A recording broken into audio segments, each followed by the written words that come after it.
Let's jump into the implementation of the new approach for list pagination with Apollo Client 3. We have a blueprint component for to-do list, and next we will add a GraphQL query to get our to-dos. Let's name it get to-dos.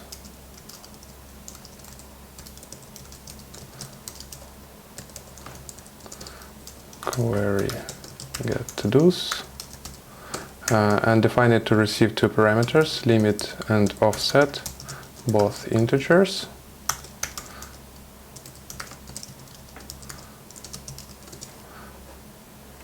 Import GraphQL from Apollo client. Inside I'm going to use Azure API. You can use whatever API you want though. The only requirement for the query to accept two parameters, limit and offset, and to return an array of to-dos as well as the total number of to-do items. So let's just copy paste the query. Here we have a query to get the to-dos array, and here a query to get the total number of to-do items. We can now use this query in useQueryHook to get our data. Use query get to-dos, and let's console log our data.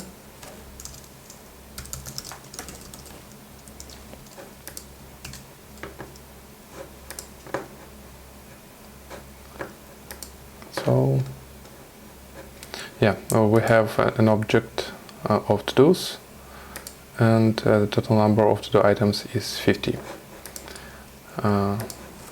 Let's show a preload while the data is fetching, and notify user about an error if it occurred during data fetch.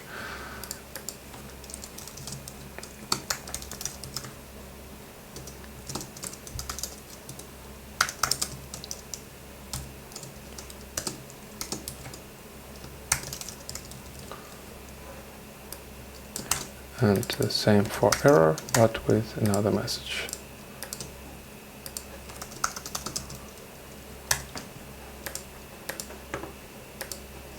It would come in handy to specify the generic for use query with query data and query variables types. Query data. By doing this, we can be more sure about to send the request with correct parameters and to parse the response correctly. Now we can use get to-dos to show the list of to-do items. Let's use list component to-dos. To have to-dos already transformed, I'm going to use to-dos hook, which is just a predefined transformer. We have to-dos here, so let's see the result. Use to-dos, why it's red. One argument, data, it expects data as a parameter. So we can see that the list of 50 to-do items, but we want to see them paginated. We can regulate that with variables, query variables, limit and offset. For now we can just hardcode them to 0 and get a default limit from constant. Default limit, let's set it to 10 items. Now we can see that the list contains only 10 items, but what we want to do is to make these values not hard-coded constants, but rather variables that will change on user interaction. We will do this by providing state hooks for page, use state with a number type, first page is 0, import state from React, and we will also need to specify the number of rows per page. So that's rows per page, and set rows per page. Yeah, now we can use these variables inside our use query hook. Offset is a page multiplied by rows per page, and limit is rows per page. The default limit is for rows per page. We will use from this constant. Let's check the result. Yeah, it's the same. We get the same 10 items. And next we are going to add our pagination component, but before that we will wrap our list component into React fragment in order to have pagination and list component on the same level. Pagination, it's misses some attributes. That's total, which we can also get from useToDo's hook. That's just a parsed value extracted from this aggregator. Total. Page is our page from state hook. Set page is also required to interactively change the page. Rows per page goes from another state hook, and set rows per page. Yeah, I think that's we have filled all the required parameters. Now let's see the result. Yeah, we can see that our list now has pagination, and it shows that we are on the first page and we listing the first 10 items. If we go to the next page, we can see next 10 items. We can also change the limit to show more items per page. Yeah, and that's basically it for the naive approach.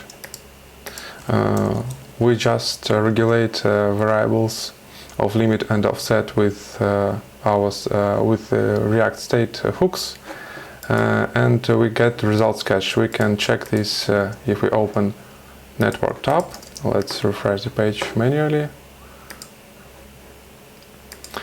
So when we go to the next page, there is a post request, obviously, with limit 10 and offset 10, which means that we have requested the second page.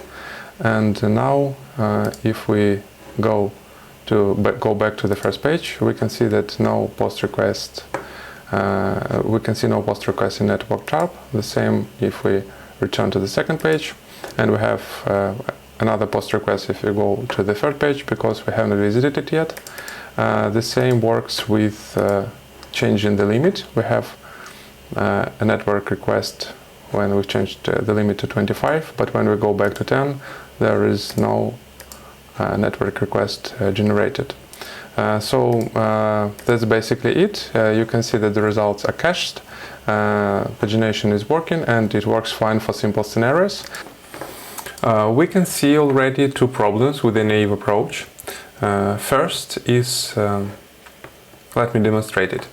If we select 10 items per page, but default value is 10, and then we switch to 25, then we go back to 10, and when we click next, we expect that the results are already cached, because the results from the second page with the rows per page set to 10 are items from 11 to 20, and they are already in the range of items from the first item to 25th, which should be cached when we've selected rows per page 25.